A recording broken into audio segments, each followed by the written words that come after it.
Et si on parlait de sport? Une émission produite et réalisée par l'association Et si on parlait de sport et animée par Laurent Garnier. Bienvenue dans cette 112e émission de Et si on parlait de sport? Le sport, c'est plus qu'un jeu, c'est du cœur, de la sueur, du talent.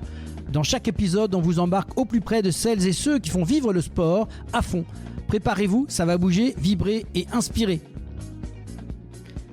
Un grand merci à nos partenaires LG Consultants, Samper Connect, l'agence Bellombra et Dialogue Sport, des coéquipiers fidèles qui jouent collectif avec nous. Merci aussi à notre Dream Team, animatrices, animateurs, chroniqueurs et consultants, toujours prêts à mouiller le maillot. Le coup d'envoi est donné, alors, et si on parlait de sport ? Bonjour à toutes et à tous, merci de nous rejoindre pour cette émission. Et au sommaire, le coup d'envoi c'est tout de suite avec l'avant-match. On passe en revue les principaux résultats de la semaine avant de plonger dans une chronique spéciale Tour de France signée Jean-Louis Pagès, notre spécialiste maison, ancien commissaire général et directeur des sites du Tour. Il nous emmène cette semaine à la découverte des grands départs du Tour. Et en première mi-temps, une passion, un parcours, une performance. Nous recevons Gilles Génie, jeune pilote de karting au talent exceptionnel. À seulement 17 ans, il a déjà conquis les titres de champion du Sud et champion IAME France. Mais au-delà de ses victoires en piste, c'est son parcours personnel, entre passion, persévérance et différence, qui force l'admiration. Karting, compétition, défi, mais aussi résilience et inclusion. C'est un épisode inspirant à ne pas manquer. Préparez-vous à une immersion dans les coulisses d'un sport mécanique et humain. Et en deuxième mi-temps, zoom sur une discipline spectaculaire et en plein essor, le run archery. Ce mélange explosif entre course à pied et tir à l'arc, focus sur la finale nationale du Run Archery Tour qui se tiendra les 27 et 28 septembre 2025 au parc Lagarde à Balma.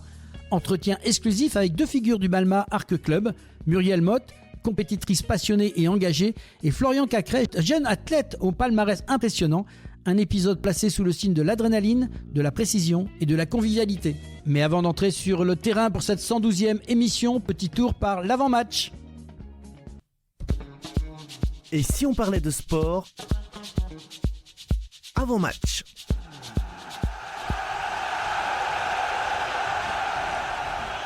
Et oui, dans l'avant-match avec les principaux résultats sportifs de la semaine. Et avec moi aujourd'hui, un invité spécial, c'est Adrien Picou qui va m'accompagner dans ces résultats. Bonjour Adrien. Bonjour à tous. Adrien, on commence par la boxe. Il y avait du combat pour le titre WBA des super légers en moins de 63 kilos par intérim, un titre qui était vacant.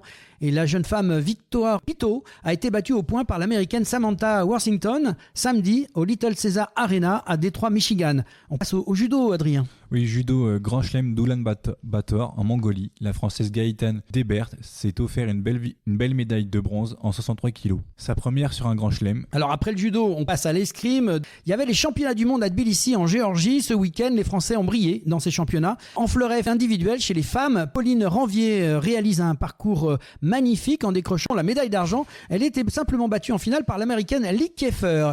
En fleuret individuel homme, Maxime Potti recomplète ce beau palmarès avec une médaille de bronze, confirmant la solidité du fleuret tricolore. Chez les épéistes françaises, elles sont championnes du monde par équipe en battant la Russie en finale 41-32. Elles retrouvent les sommets après 17 ans de disette.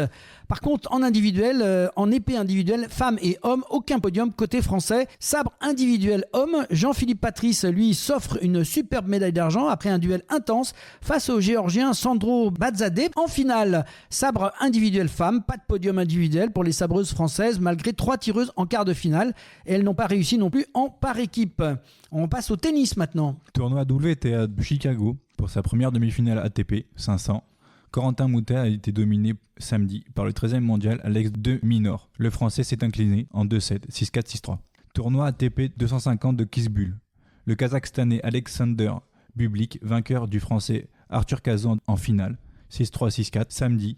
Maintenant, parlons du badminton. Oui, du badminton, Adrien, avec l'Open de Chine. C'est un super 1000 avec Christo et Thomas Junior Popov qui ont échoué aux portes des demi-finales. Ils auraient pu pourtant s'affronter samedi dans ces demi-finales, mais Christophe Popov a été surclassé par le Chinois Wang Zhengying 21-6 et 22-20, tandis que son frère Thomas Junior a une nouvelle fois été battu par Anders Antonsen 21-19, 12-21 et 8-21. On passe au tir. Championnat d'Europe de tir à Châteauroux. Le Français Lucas Chris a décroché une superbe médaille d'argent en carabine 50 mètres 3 positions. Agathe Girard, 24 ans, a décroché le bronze pour sa première participation à ce niveau. La Française Lucie Anastasiou s'est adjugée dimanche la médaille d'or de ski. Les Français Clément Bessaguet et Jean Kikambois ont terminé respectivement 2e et 3e du pistolet 25 mètres en vitesse. Et il y avait du foot féminin avec la fameuse finale de l'Euro 2025, Adrien. Et au terme d'une finale indécise jusqu'au bout, l'Angleterre a conservé son titre en battant l'Espagne au tir au but. 1-1 à la fin du temps réglementaire et 3-1 au tir au but. Le rugby à 13, Super League, 20e journée face à Wingham, champion du monde en titre. Les Dragons catalanes se sont inclinés 28-18. Championship, 19e journée. Le Toulouse Olympique 13, le goût de la victoire à l'extérieur en s'imposant avec autorité sur la pelouse de Baou 14-34. Il y avait de l'automobile ce week-end avec le Grand Prix de Belgique sous un déluge de pluie. Mais grâce à un dépassement dès le premier tour de course, Oscar Piastri a remporté le Grand Prix devant son coéquipier chez McLaren et poleman Lando Norris. Charles Leclerc sur Ferrari complète le podium devant Max Verstappen sur Red Bull. VTT championnat d'Europe à Melgaço au Portugal entre course-country olympique, short track et relais, les grandes nations comme la Suisse, l'Italie et la France se sont disputées les titres européens. Chez les hommes, Adrien Boichy réalise un exploit avec le titre de champion d'Europe U23 en XCO et aussi une énorme 3e place en short track face aux élites suisses. En relais, les Français ont joué les premiers rôles avec un top 5 collectif, confirmant une équipe solide et ambitieuse. Mathieu Giraudot a brillé chez les juniors avec une 5e place encourageante. Et chez les femmes, Loana Lecomte, championne d'Europe, a encore créé l'exploit et décroche une nouvelle médaille d'or en élite XCO. Cyclisme féminin maintenant, et c'était le départ du Tour de France femmes avec Swiss 2025. C'est parti. Depuis samedi, les 154 meilleures coureuses du monde se sont élancées de Vannes en Bretagne pour 9 jours de course, 1165 km et 3 massifs à franchir, Armorique, Massif Central et Alpes. Objectif, briller au sommet du col de la Madeleine à 2000 mètres d'altitude et conquérir le maillot jaune à Châtel le 3 août. Ce Tour de France est un parcours 100% français, 9 étapes, 15 départements, 22 équipes, record de dénivelé, 17 240 mètres. Il faudra surveiller Katarzyna Niewedova, qui est la tenante du titre, Demi Vollering, qui est la grande rivale. Bien sûr, notre Pauline nationale, Pauline Ferrand-Prévot, championne olympique VTT et qui vient sur ce tour avec plein d'ambition. Et on ne va pas oublier non plus Cédrine Kerbaol, qui est la Bretonne en pleine ascension. 4e édition, le Tour poursuit son ascension sportive, géographique et médiatique. Et ce n'est qu'un début. Donc la première étape, je vous rappelle les résultats, c'était Vannes-Plumenec, 78,8 km. C'est Marianne Vos sur Visma Lease Bike, dans cette équipe qui a remporté l'étape en endossant le maillot jaune dès la première journée samedi. Elle s'impose dans un sprint explosif à Plumelec, dépassant Kim Lecourt-Pienard, qui est 2e à 0 secondes, bien sûr. Et la Française Pauline Ferrand-Prévôt, qui elle se place aussi et qui est partie pourtant à l'avant à 700 mètres du but, mais elle a été rattrapée dans les derniers mètres. La deuxième étape, Brest-Quimper, 110 km,4 dans les bosses finistériennes. Mavi Garcia a placé une attaque tranchante à 10 km de l'arrivée pour s'imposer en solitaire, 3 secondes devant Lorena Vibes et Kim Lecourt-Pienard, qui réalise elle un exploit historique parce que grâce aux bonifications, elle devient la première africaine à endosser le maillot jaune du Tour de France femme. Côté française, Pauline Ferrand-Prévôt termine elle 8e mais reste 3e au général. Alors Adrien, il y avait bien sûr au-delà de ce départ de Tour de France féminin, eh bien, la fin du Tour de France chez les hommes avec cette arrivée à Paris. Mais on va revenir quand même sur les vainqueurs des dernières étapes de la semaine. Oui, mardi, 16e étape du Tour de France, Valentin Paré-Peintre a remporté une magnifique étape au Mont Ventoux. La première du clan français sur ce Tour de France. C'était exceptionnel. Il est passé vraiment dans les dernières secondes. Je crois qu'il a fait vibrer énormément de Français. Le lendemain, donc c'était mercredi, et c'est Jonathan Milan qui a remporté au sprint cette 17e étape devant Jordis Mus. Il s'offre lui une deuxième victoire au sprint sur ce tour. Donc 18e étape, l'Australien Ben O'Connor a signé jeudi une masterclass sur les pentes de col de la Lose pour remporter la 18e étape. Et alors il l'avait déjà fait, mais il a conclu avec une deuxième épreuve le lendemain. Le néerlandais Timen Arensman a remporté en solitaire cette 19e étape, son deuxième succès sur cette édition. Oui, et la 20e étape, Caden Groove a décroché en solitaire son premier succès sur ce Tour de France samedi. Bien sûr, on va terminer par cette fameuse 21e étape que tout le monde attendait. Mantes-la-Ville-Paris avec un Wout van Aert revanchard qui n'avait pas encore gagné sur le Tour et qui là a réussi à s'imposer devant Tadej Pogačar, il l'a emporté sur les Champs-Élysées en solitaire. C'était pas arrivé depuis plus de 14 ans, d'après ce que je me souviens. Et au terme de cette 21e étape folle, conclue, je le rappelle, sur une chaussée détrempée, sur un circuit exceptionnel autour de Montmartre. Un petit clin d'œil, il y a un an, sur les Jeux Olympiques, il y avait une foule extraordinaire. Tout s'est très bien passé et ça a mis du baume au cœur à beaucoup de Français et de public d'ailleurs qui a chanté sur cette route, qui a chanté l'hymne national français. Ça a redonné des frissons à tous ceux qui ont vécu il y a un an, je le rappelle, les Jeux Olympiques. Maintenant, chronique spéciale, voyage au cœur du Tour avec notre spécialiste Jean-Louis Pagès. Et si on parlait de sport, la chronique.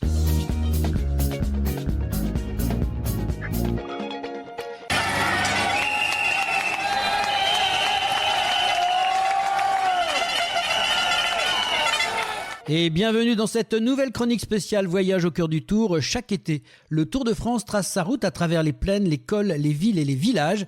Mais avant les sprints, les échappées et les arrivées au sommet, il y a un moment fondateur. Un instant de fête, d'effervescence, d'organisation millimétrée, le grand départ.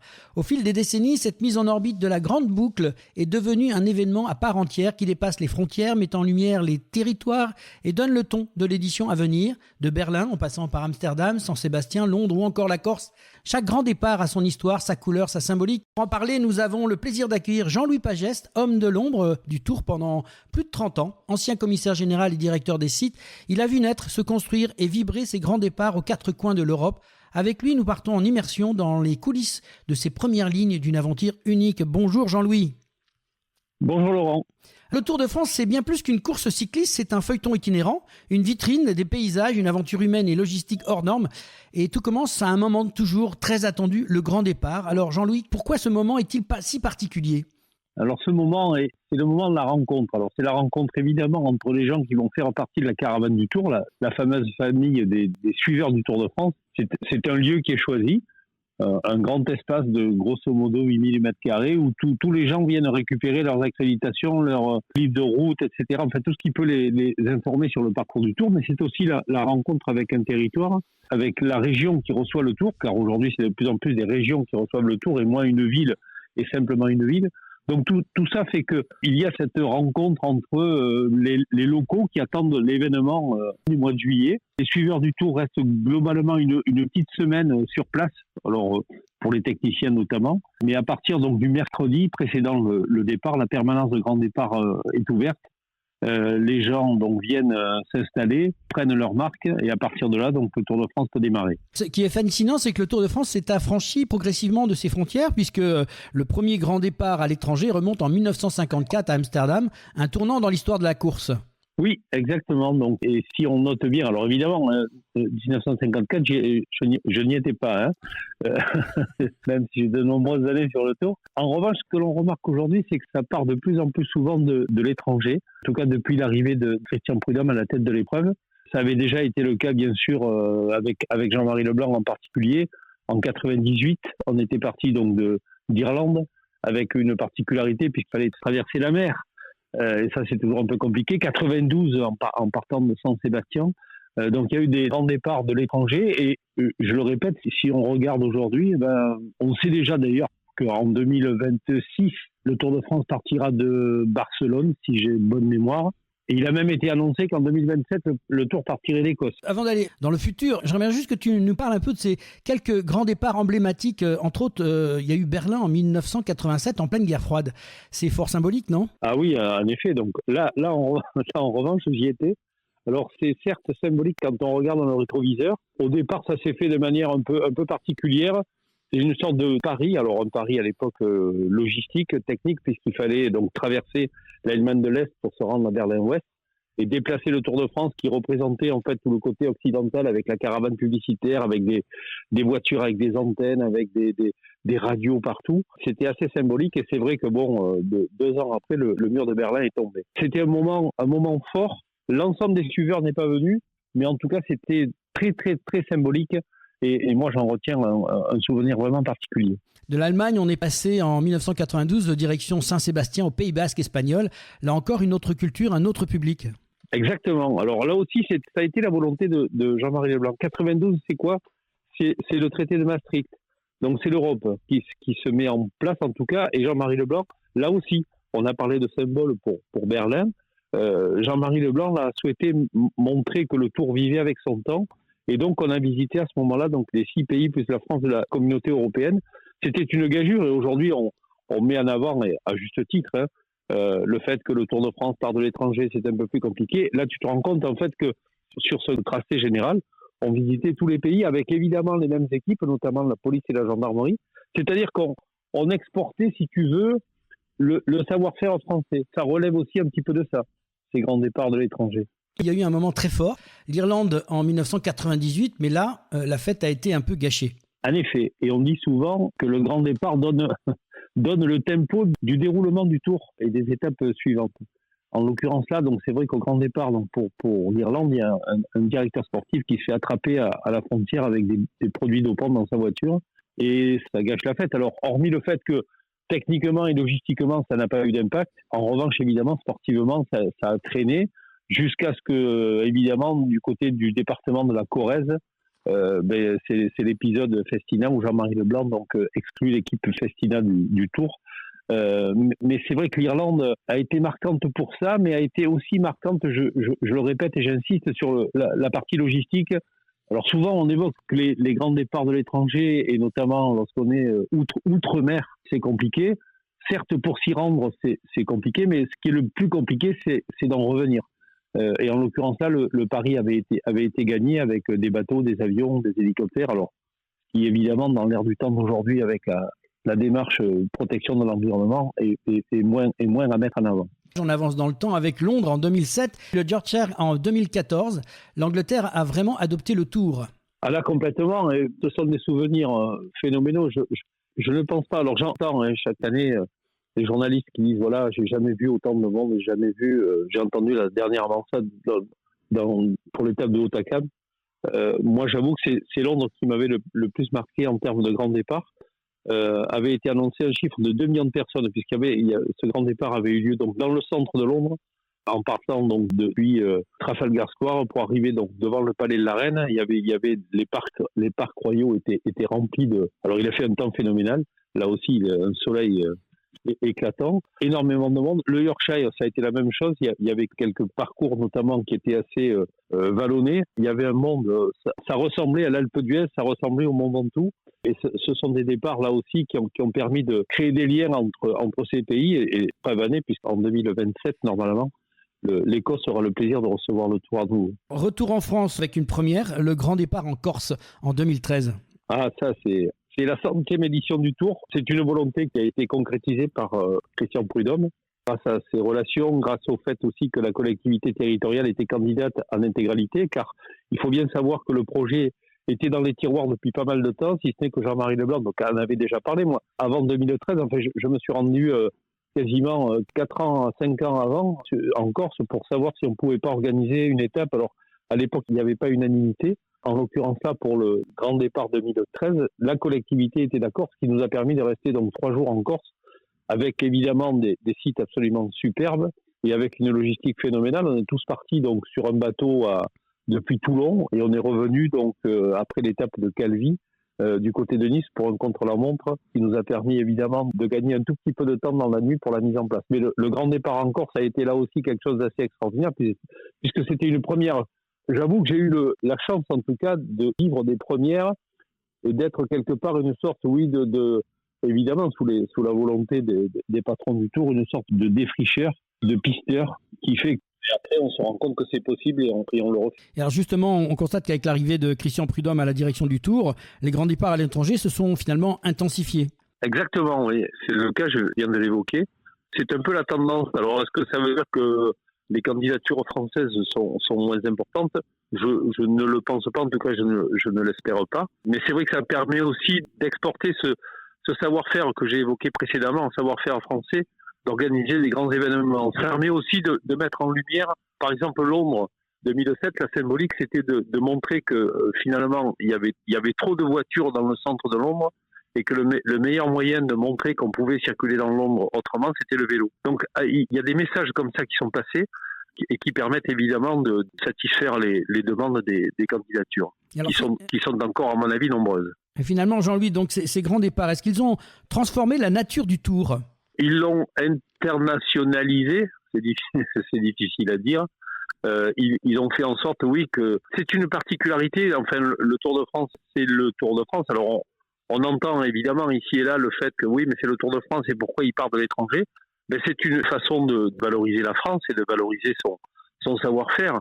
De là à dénaturer le Tour, ou en tout cas le transformer radicalement, non. Il reste malgré tout avec une majorité d'étapes en France, avec un pays là aussi qui permet d'avoir un terrain de jeu absolument phénoménal, les montagnes, la plaine, les moyennes montagnes, etc. Donc tout ça permet d'avoir chaque année une écriture différente, mais en même temps de mettre un coup de projecteur sur des pays qui veulent se servir du Tour pour montrer que dans le cyclisme, d'abord, ils existent bien sûr, mais qu'également la pratique du vélo peut changer les choses dans la circulation urbaine, puisque ce sont souvent des grandes villes qui accueillent le Tour. Merci Jean-Louis pour ce voyage au cœur du Tour. C'est vrai qu'en t'écoutant, on se rend compte à quel point chaque départ est un nouveau chapitre, une aventure humaine et logistique incroyable. À bientôt pour un nouvel épisode de Voyage au cœur du Tour. Nous évoquerons prochainement les arrivées au sommet des cols. Au revoir Laurent. Et maintenant, place à la première mi-temps de cette émission. Et si on parlait de sport avec Muriel Motte et Florian Caqueret. Et si on parlait de sport, première mi-temps.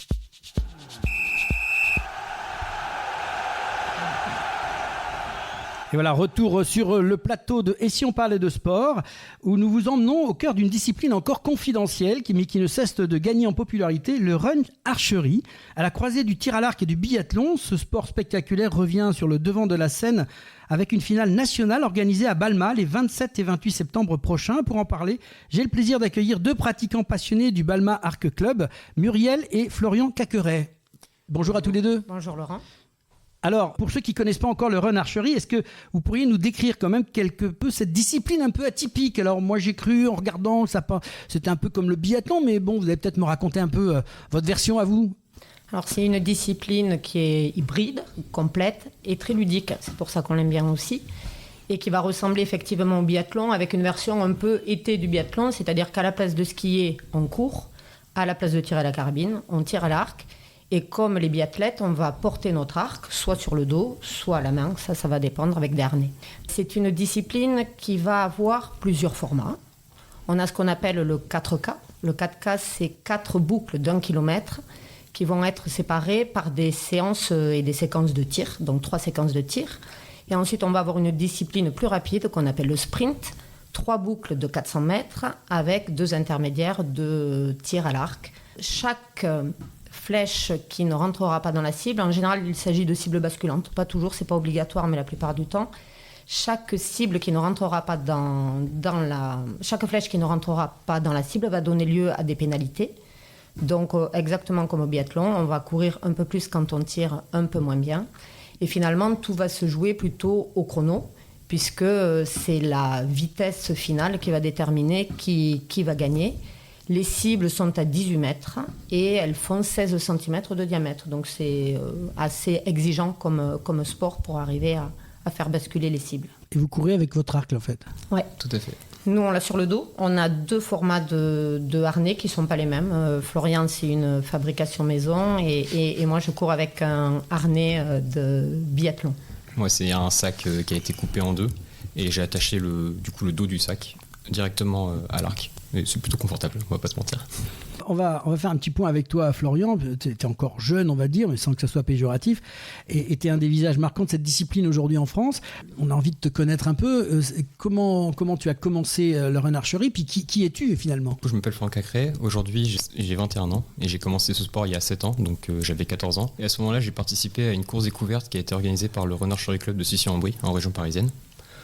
J'étais alors gymnaste, donc j'avais aucune expérience ni en course à pied ni en tir à l'arc, mais j'ai tout de suite accroché au concept, donc je me suis inscrit, et puis j'ai tout appris sur le tas, accompagné par les renarchers de Sucy-en-Brie, par ma famille, que j'ai également mis au sport, et accompagné par Nicolas Riffaut, qui était à l'époque entraîneur national de l'équipe de France de tir à l'arc. Mais qu'est-ce qui t'a attiré ? C'est Robin des Bois ? C'est quoi ? C'est les Indiens ? Qu'est-ce qui t'a attiré à ce jeu sport en fait ? Pas tant Robin des Bois, j'avais aucune attirance particulière au tir à l'arc, c'est juste que en fait, c'est l'adrénaline de la course, c'est c'est le fun de... Oui, mais t'aurais pu faire du footing, t'aurais pu faire du trail, t'aurais pu faire d'autres choses en fait. Tout à fait, mais c'est juste que... Quel est le petit déclic? C'est ça qui m'intéresse de comprendre. Je pense que le déclic, c'est vraiment l'adversité qui est sur le pas de tir quand on est face à face avec son adversaire.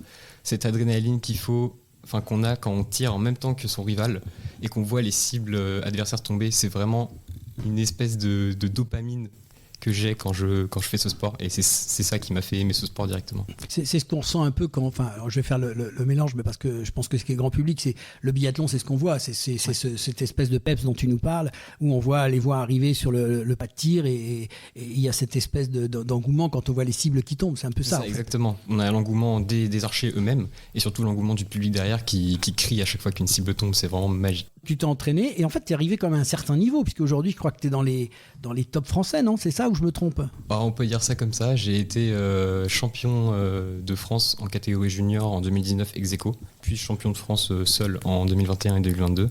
Et plus récemment, l'année dernière, en 2024, on a été deuxième français en équipe avec le club de Balma. Et en octobre dernier, à la Coupe d'Europe, j'ai été sacré vice-champion d'Europe individuel, vice-champion d'Europe en équipe duo mixte. Et on a gagné en équipe de France masculine la première place. Parce qu'il y a du par équipe, encore le même programme que, j'imagine que le triathlon, c'est le même principe. Ouais. C'est ça. Donc maintenant, tu vas passer de vice à champion, quoi. C'est la prochaine étape. C'est la prochaine étape, exactement. Bon, cette année, je pourrais pas, mais l'année prochaine, peut-être. J'imagine que tu n'es pas professionnel, bien évidemment. Donc tu as aussi, et ça, je le dis pour les auditeurs, tu as aussi un circuit scolaire, universitaire? Ouais, actuellement, je suis en études d'ingénieur. Donc je suis passé par une classe préparatoire et là, je suis en école d'ingé. Mais finalement, ça me prend pas tant de temps que ça et je peux quand même pas mal me concentrer sur mon sport. Les projets à venir, là, il y a une compète qui arrive bientôt. Est-ce qu'il y a d'autres choses là cet été? Là, dans un mois, il y a une seconde étape du Renard Charity Tour qui se déroule à Vannes. Donc pareil, on va essayer de se classer au mieux pour essayer d'atteindre la première place du podium français. Et puis il y aura en fin septembre la finale du Renard Charity Tour organisée ici à Belmar. On en reparle tout à l'heure. Ouais. Muriel, toi, ton parcours, il est un peu différent de celui de Florian. Tu t'es mise plus ou moins tardivement à la course à pied, grâce finalement au run archery, d'après ce que j'ai lu. C'est bien ça? Exactement. En fait, j'ai fait l'inverse de Flo, ou peut-être la même chose, puisque je suis la génération au-dessus. Flo a dit qu'il avait mis ses parents au tir à l'arc. Moi, c'est mes enfants aussi qui m'ont mis au tir à l'arc. En fait, moi, mon problème dans le run archery, c'est run. La course, c'était pas mon truc, j'étais pas attirée par ça. Et mon fils a commencé par le tir à l'arc. Moi, je le regardais dans les tribunes, comme tout parent admiratif.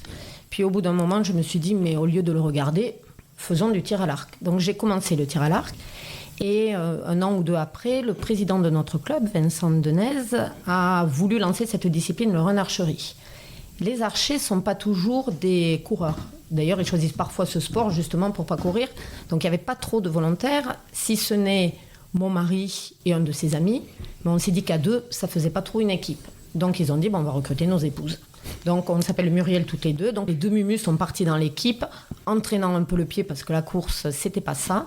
Mais petit à petit, comme disait Flo, c'est une discipline qui est extrêmement stimulante, bienveillante, et on n'a pas tardé à se mettre à la course aussi parce que c'est indispensable. Et donc on a un vrai programme de course avec un coach issu de l'athlétisme, et petit à petit comme ça on s'est mis les uns et les autres à la course pour ceux qui ne couraient pas, au tir à l'arc pour ceux qui ne tiraient pas, et pour arriver à adopter cette discipline tout à fait complète. Maintenant tu es très investi dans la discipline d'après ce que j'ai compris.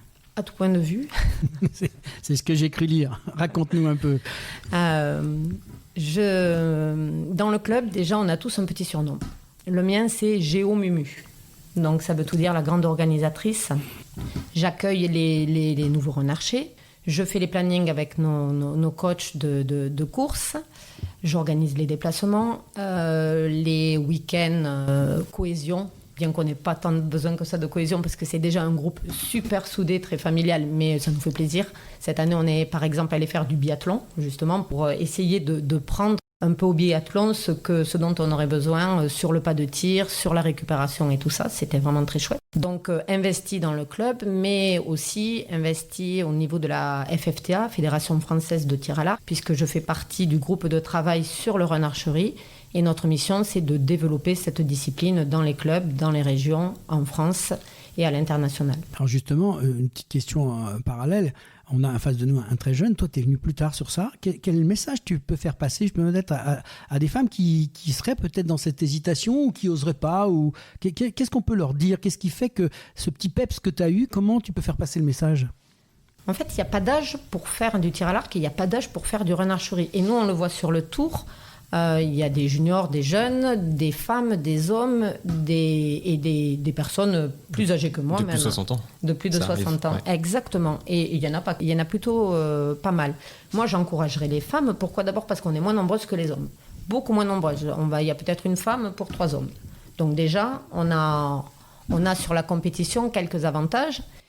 Il y a moins de femmes et des femmes de plus de 50 ans, il y en a encore moins. Donc, en vérité, si on a envie d'aller dans un sport où on a encore la chance de performer à 50 ans, il faut faire du renarcherie. Alors justement, tu me fais la liaison parce que tu as quand même un bon palmarès quand même. Oui. Tu peux peut-être en parler, même si ta modestie t'empêche de le faire, mais je te lance la perche. Ce que je dirais, c'est que ma catégorie est moins relevée que celle de Flo. Chez Flo, il faut vraiment aller les chercher, les médailles. Non pas qu'il ne faille pas dans ma catégorie, mais enfin, c'est quand même moins relevé. J'ai eu la chance donc d'être 3e au championnat de France en 2023, vice-championne de France 2024 et vice-championne d'Europe 2024. On est parti à quelques-uns là, de Balma dans la forêt de Sherwood. Bah oui, je parlais de Robin des Bois tout à l'heure, j'étais pas loin en fait. On est quand même allé le voir, Robin Bon. des Bois, il faut dire, on ne pouvait pas passer à côté. Et c'est quand même un peu magique pour un archer de se retrouver en Angleterre, sur les prairies un peu verdoyantes et humides. Très humide. Ouais. C'est l'Angleterre. Il faut des crampons. et pour pratiquer au pays de Robin des Bois. Tous les deux, vous faites partie d'un club. On sent qu'il y a quand même une osmose entre ça. C'est le club de Balma qui semble jouer un rôle important dans vos parcours. Qu'est-ce qui fait la force de ce club? Moi, ça fait que 2 ans que je suis dans ce club, mais je me sens, notamment grâce à Muriel, très très accepté dans ce club, très intégré. C'est un club qui est bienveillant. Parce que toi, tu arrives de la région parisienne, en fait. Exactement. Ouais, je suis descendu pour mes études et franchement, je suis super heureux d'avoir pu intégrer ce club. Les adhérents et les entraîneurs sont super motivés. Il y a vraiment une véritable envie de progresser et de faire développer cette discipline. Donc franchement, super club. Moi, je suis ravi d'être ici. Alors nous, on l'avait déjà en ligne de mire, ce club, quand on a mis notre fils au tir à l'arc, ou quand c'est lui qui nous a mis au tir à l'arc plutôt, parce que pour l'excellence de la réputation du club, c'est-à-dire c'est un club au départ Balma de tir à l'arc pur, classique, comme on le voit aux Jeux Olympiques, sur des cibles fixes à 70 mètres ou en salle. Et on a eu là-bas une équipe, comme le soulignait Florian, on a beaucoup d'encadrants, d'entraîneurs qui sont motivés, bienveillants, disponibles, partant pour tout. Et donc ça, c'est déjà un premier atout. C'est un club qui est extrêmement familial, dans lequel il y a beaucoup de bénévoles.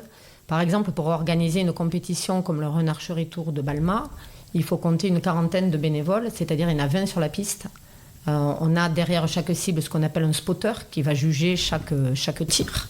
On va avoir des arbitres, on va avoir des contrôleurs de boucles de pénalité, des gens qui vont aussi être placés sur le parcours, des personnes au greffe, au chronomètre, à l'informatique, à la buvette. Donc ça va générer beaucoup de monde et il n'y a pas beaucoup de clubs en France qui vont avoir cette capacité à rassembler autant de bénévoles autour d'une discipline.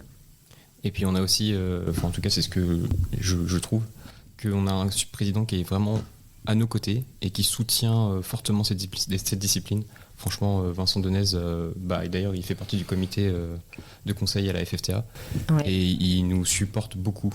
Il nous accompagne. Ouais, à chaque compétition. Naturellement, on va parler quand même de cette finale nationale, parce que vous avez parlé un petit peu du circuit. Ce serait bien de nous éclairer un peu sur ce circuit qui arrive donc fin septembre. Qu'est-ce que vous ressentez donc pour cette organisation? Quels sont les moyens mis en place? Et il y a un peu une pression là. On arrive quand même, septembre, c'est dans bientôt.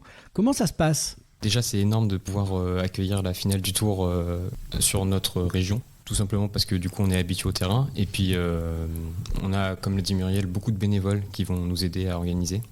Et finalement c'est aussi une compétition qui va donner beaucoup de visibilité au club, puisque ça va rassembler la grande majorité des renarchers français et les meilleurs. Donc ça va promettre un très très beau spectacle. Et franchement, j'invite tous les gens qui sont intéressés de près ou de loin à ce sport à venir regarder, nous supporter parce que c'est super beau à voir. Effectivement, on trouve sur le renarcherie un peu la même ambiance que sur le biathlon. C'est vrai que le biathlon, les gens sont très intéressés par ça parce que c'est motivant. On voit, il y en a un qui passe devant l'autre, une cible qui est ratée. C'est très stimulant. Et donc, c'est très télévisuel ou télégénique, je ne sais pas comment on dit. C'est un sport qui mérite d'être vu et dans lequel on se prend très facilement. Et on a la chance d'avoir aussi le beau parc de la Garde que la mairie nous prête. Et sans chauvinisme ou avec, tant pis, c'est un des plus beaux tours de France. C'est-à-dire qu'on va avoir un terrain qui fait 1 kilomètre, ça monte un peu, ça descend, c'est boisé. C'est très facile de voir les cibles parce qu'on a la piste d'athlétisme pour voir les cibles. Et franchement, pour en avoir fait pas mal du renarcherie, c'est un des plus beaux circuits qu'on peut avoir, qui est technique aussi. Donc on va avoir du beau renarcherie et on espère aussi pouvoir un peu motiver les clubs alentours. On va avoir évidemment tous les clubs de France qui vont se déplacer. Le renarcherie n'est pas encore trop pratiqué dans le sud-ouest. Nous, c'est aussi notre rôle d'être un peu les locomotives de ça.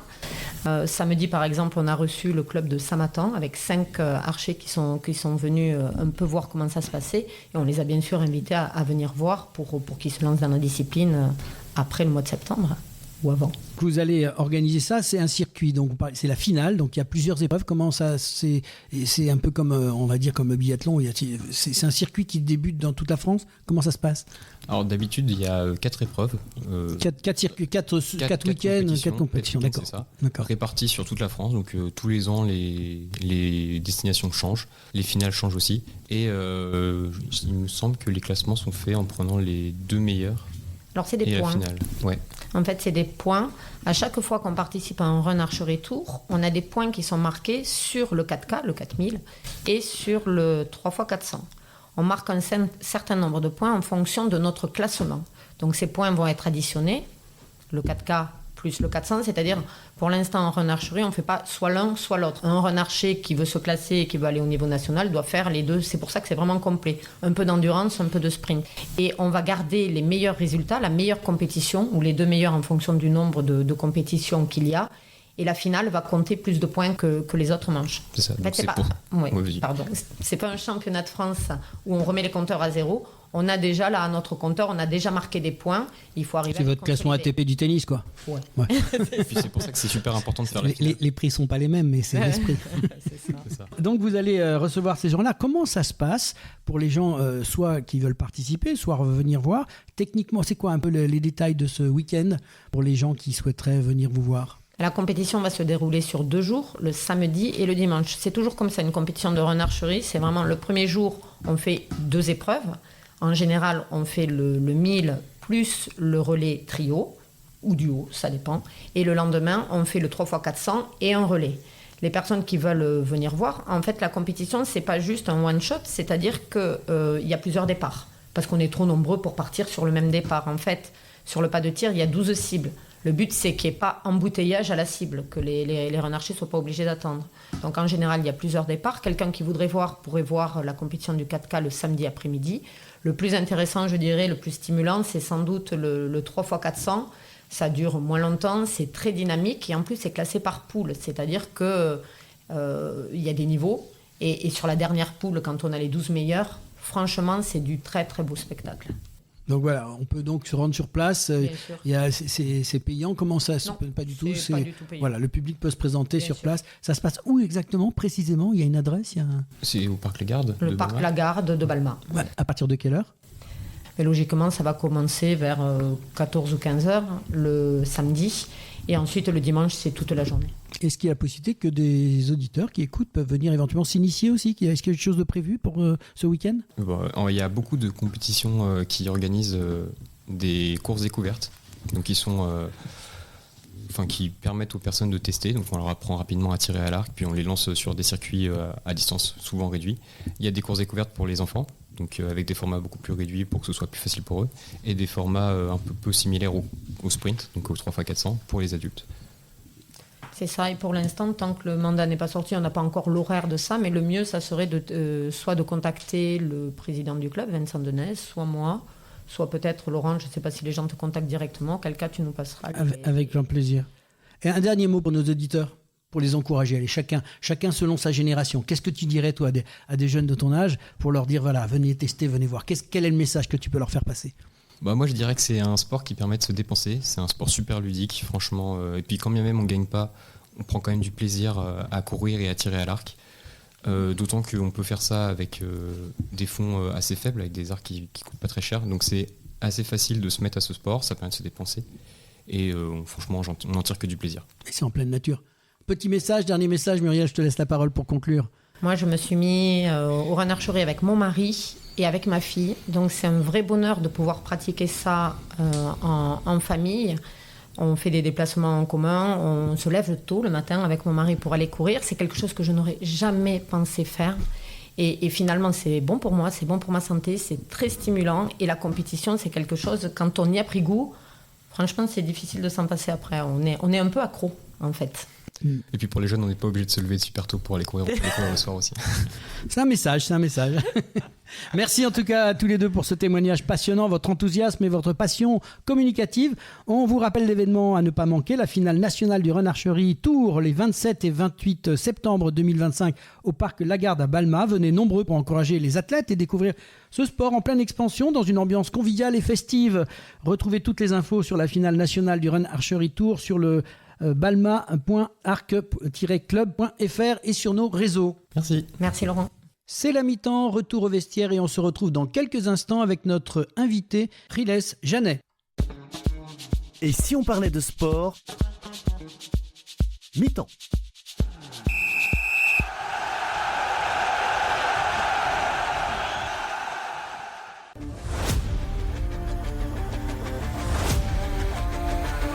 Le sport, c'est bien plus qu'un jeu. C'est une passion qui se vit sur le terrain et dans les tribunes. Encourager son équipe, vibrer ensemble, c'est ça l'esprit du sport. Mais insulter l'adversaire, contester un arbitre, faire preuve de violence, non, ça ce n'est pas du sport. Que ce soit sur le terrain ou en tribune, le respect est la règle d'or. Le vrai champion, c'est celui qui respecte ses coéquipiers, ses adversaires, les arbitres et son sport. Respectez mon sport, parce qu'avec du respect, le sport est plus fort.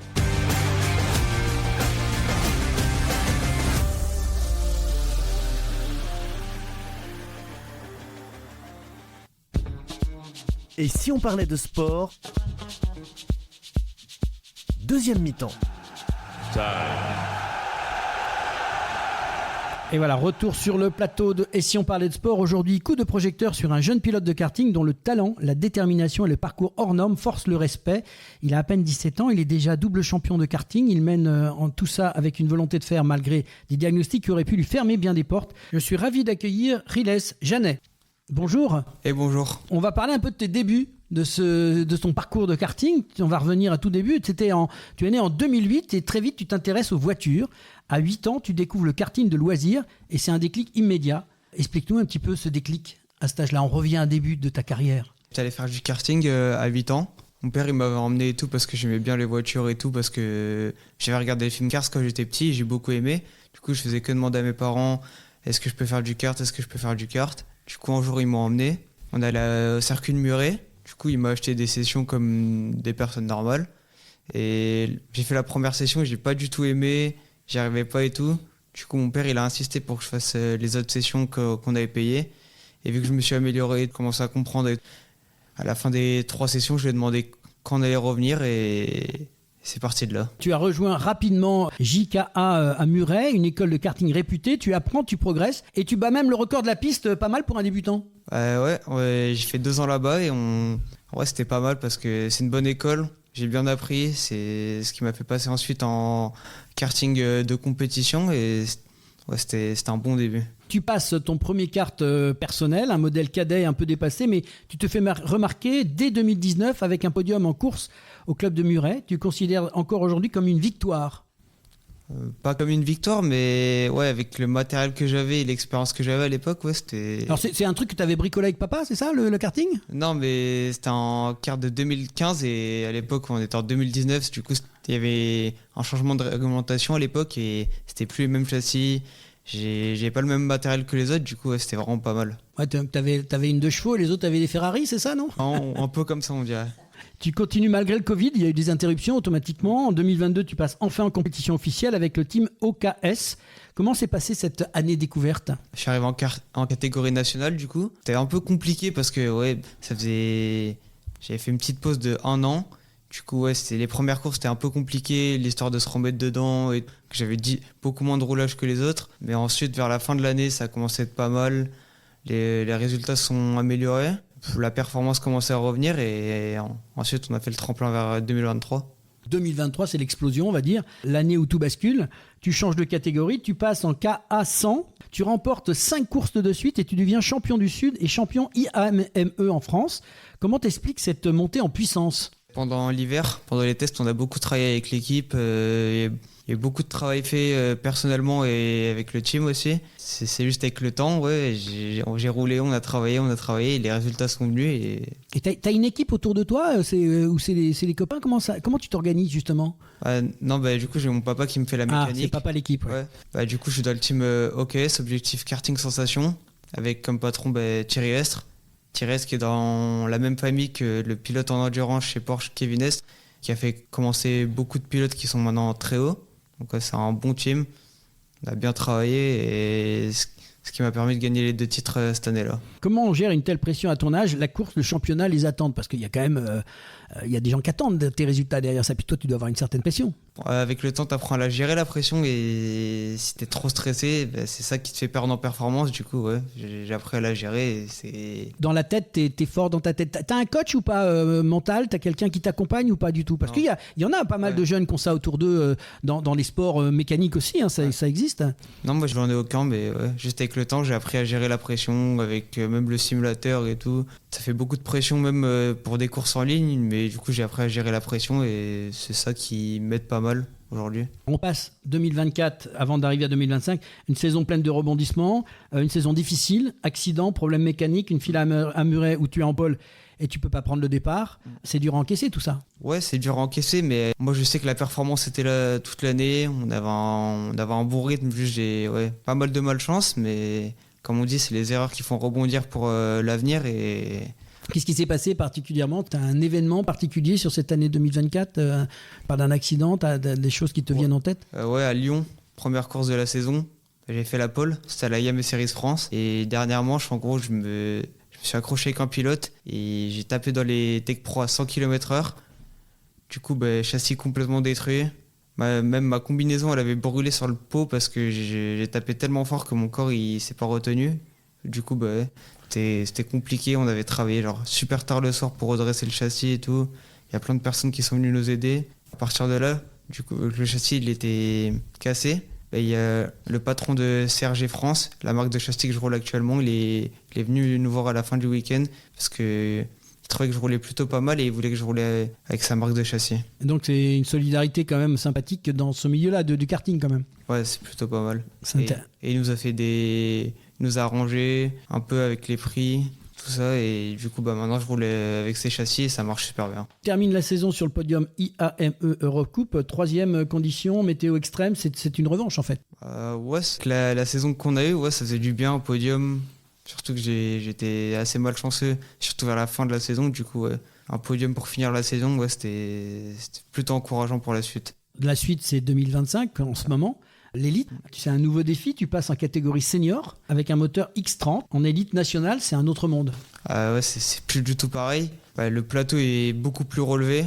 On est beaucoup plus de pilotes. En moyenne par course, on est environ 50, 60.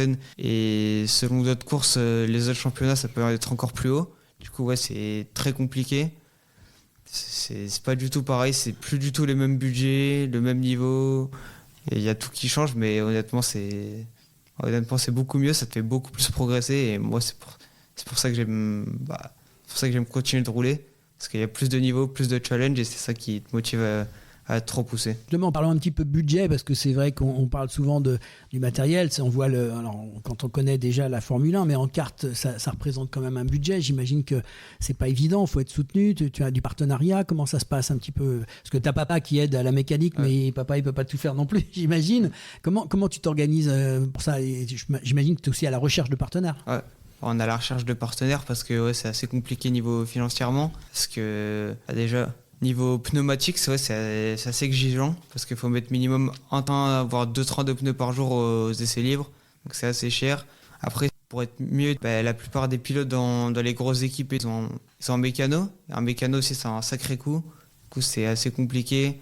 Aussi, avec les personnes avec qui je roule, ils font beaucoup plus de courses. Roule dans des teams, plus grosses teams, du coup, c'est encore un plus gros coût. Ils ont plus de courses, même niveau international.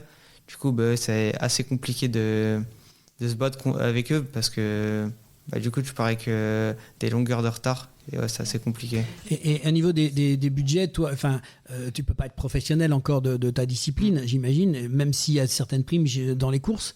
Comment ça se passe financièrement par rapport à ça? C'est assez compliqué. Hein. C'est assez compliqué de continuer parce que quand on n'a pas beaucoup de soutien financier, c'est compliqué de faire plus de courses. Donc, changer de matériel régulièrement, du coup, c'est assez compliqué. Il faut que tu fasses donc des résultats, j'imagine. Tu as déjà pris part à plusieurs manches IAM en Série France et tu as été au Mans pour l'Eurocoupe où ça s'est passé, où ça va se passer? Comment ça se passe, cette compétition? C'est la dernière course de la saison, c'est en octobre. En octobre. Et là, donc, l'idéal pour toi, ça serait de bien performer? Faut, parce que c'est une course niveau international, il y aura des pilotes d'à peu près tous les pays qui vont venir, on sera 90, il n'y en a que 36 qui vont en finale le dimanche après-midi, du coup c'est un gros plateau. Et ça t'impressionne pas de te retrouver avec tous ces pilotes autour de toi? Non, ça me motive parce que c'est plus de challenge, plus de niveau, donc il faut plus se repousser et à la fin c'est pour ça que j'aime faire ce sport. Alors j'avais vu aussi que tu t'entraînes, mais tu t'entraînes aussi avec l'e-kart, comme on dit. Donc ça te permet de progresser aussi, parce que c'est pour étudier les circuits, j'imagine, comme les grands champions le font, puisque Max Verstappen, qui est un exemple, le dit lui-même. Tu fais la même chose de ton côté pour bosser les circuits? Oui, quand je suis chez moi, j'ai pas les moyens de m'entraîner. J'apprends les circuits sur le simulateur. Du coup, ça nous fait gagner un peu de temps dans la vraie vie. Au moins, quand j'arrive sur un circuit, sur un week-end, je connais déjà la piste, je connais déjà le tracé, à peu près les points de freinage, j'ai déjà mes points de repère et tout. Du coup, ça fait gagner quand même pas mal de temps. Les sensations sont quand même réelles par rapport à ça? Toi, tu as quelle habitude de faire, le terrain et le virtuel? Est-ce que les sensations, tu les retrouves quand même? Il y a quelques sensations qu'on retrouve quand même, mais pas toutes. Mais oui, ça aide quand même pour la vraie vie. Donc tu t'entraînes. Alors je sais pas combien de temps tu t'entraînes sur l'e-kart. Si j'ai une compétition avant, je vais passer pas mal de temps sur la piste pour bien l'apprendre, bien progresser, avoir mes points de repère. Comme ça, j'arrive sur le week-end, la course, j'ai déjà tout prêt et ça me fait gagner du temps. Alors ça, c'est la période virtuelle, mais tu as aussi des périodes d'entraînement sur le terrain, parce que c'est aussi un coup, ça, j'imagine, non? Ou c'est que la compète? Des fois, on va s'entraîner quelques week-ends avant pour la compétition, mais une journée d'entraînement, sachant que les circuits peuvent être à 6-7 heures de chez moi, du coup, avec tous les coûts pneumatiques, consommables, il faut payer l'équipe, il y a beaucoup de choses à payer, du coup, c'est un sacré coût. Donc c'est déjà, c'est quand même un bel exploit de ta part de pouvoir tenir tête à tous ceux qui ont plus de moyens que toi. Donc le message est passé, donc pouvoir aussi aider et t'accompagner s'il y a des partenaires qui ont envie de s'investir, puisque ton parcours il est bien. On va te souhaiter de réussir l'Eurocoupe quand même. Tu as aussi un parcours très fort sur le plan personnel, et en 2022 tu es diagnostiqué dyspraxique, et puis en 2023 un trouble spectre autistique qui est confirmé. Ce sont aussi des épreuves, mais on dirait que tu transformes ça en force. C'est impressionnant quand même. Moi ça me change pas grand chose. J'ai appris à vivre avec, ça me change pas grand chose du coup, et on peut dire que j'en fais une force du coup. En fait, le karting, c'est un peu un refuge, c'est un peu ton langage, c'est une manière de t'exprimer. T'as cette passion en toi, et globalement, tu fais une démonstration à plein de jeunes. On peut dire que le karting, c'est ma passion depuis que je suis tout petit. Du coup, c'est vraiment la chose que j'aime faire. Quand je me sens pas bien et tout, karting. Hein. Et donc, qu'est-ce que tu pourrais faire passer comme message à plein de gens qui hésitent? Parce que bon, il y a la partie financière et effectivement, il faut être accompagné. Et je crois que tu peux dire merci à des parents qui sont attentionnés, qui t'accompagnent. Mais en même temps, toi, le message que tu peux faire passer à d'autres jeunes qui voudraient peut-être se lancer. Déjà, faut être motivé. Parce que c'est quand même un milieu qui demande beaucoup d'investissement sur le niveau financier et personnel. Il faut vraiment être passionné. Et ouais, moi, ce que j'aime beaucoup dans le karting, c'est l'adrénaline, la vitesse et la course en paquet, tout simplement. Parce que quand on est 36 sur la piste, tout se coller au sol au premier virage, ouais, c'est un sacré truc quand même. Et tu poursuis quand même une activité scolaire à côté de ça. Comment tu arrives à gérer tes journées? Parce que l'entraînement, tout ça, ça prend du temps aussi. Ouais, mais j'arrive à m'y faire. Ouais. Là, je suis en commerce, en école de commerce au lycée. Et du coup, ouais, ça se passe bien. L'occasion pour apprendre à aller chercher des partenaires, en fait. Exactement. Voilà, l'idée, c'est de faire un peu de marketing et de dire...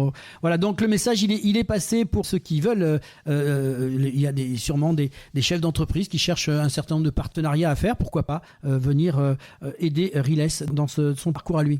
Un grand merci pour ce témoignage, Riles, avec un exemple de résilience et de passion. On te souhaite bien évidemment de la réussite pour la suite de cette saison en kart. On va te suivre, on va suivre un peu les résultats et j'espère que tu nous enverras de bonnes réponses suite à ce Eurocoupe donc, qui a lieu, tu m'as dit, fin octobre. Ouais, ça se passe au Mans. Au Mans. Circuit du Mans, ouais. Circuit mythique, donc on va te souhaiter ça. Un dernier mot donc pour les jeunes qui vous écoutent et qui doutent parfois. Vous voyez qu'il faut beaucoup de résilience, de force morale et globalement il va chercher cette force morale lui-même à travers son sport, mais à travers aussi sa concentration. Voilà, un grand merci en tout cas d'être passé à l'antenne et on te souhaite vraiment de plein succès pour la suite de tes compétitions. Eh ben, merci beaucoup, merci à toi de m'avoir invité et passez une bonne fin de journée. Retour au vestiaire, c'est la fin du match. Tout de suite l'agenda des sportifs avec les grands rendez-vous sportifs à ne pas manquer. Et si on parlait de sport? Fin du match. Et oui, c'est la fin du match et de cette 112e émission avec les grands rendez-vous de la semaine dans l'agenda sportif. Donc cette semaine du mercredi 23 juillet au 7 août, la suite du championnat d'Europe de tir au plateau à Châteauroux. Du 24 juillet au 3 août, la suite des championnats du monde de plongeon à Singapour. Du samedi 26 juillet au dimanche 3 août, cyclisme avec le Tour de France femmes, Swiss, qui va continuer tout au long de la semaine. Du 27 juillet au 3 août, la suite des championnats du monde de natation. Dimanche 27 juillet au 7 août, tennis avec les Masters ATP et WTA 1000 à l'Open du Canada. Du 29 juillet au 3 août, tennis de table WTT Star Contender à São Paulo au Brésil. Jeudi 31 juillet, cyclisme avec les 6e étapes Clermont-Ferrand-Ambert, 123,7 km Tour de France féminin. Du 31 juillet au 3 août, autorallye rallye de Finlande. Vendredi 1er août, cyclisme, nouvelle 7e étape Tour de France féminin, Bourg-en-Bresse-Chambéry, 159,7 km. Du 1er août au 3 août, championnat d'Europe de VTT de descente à Molina en Espagne. Samedi 2 août, cyclisme Tour de France, donc la 8e étape Chambéry-Saint-François-Longchamp avec le fameux col de la Madeleine, 111,9 km. Et chez les hommes, il y aura la classique San-Sébastien World Tour. Du samedi 2 au dimanche 3 août, Auto F1.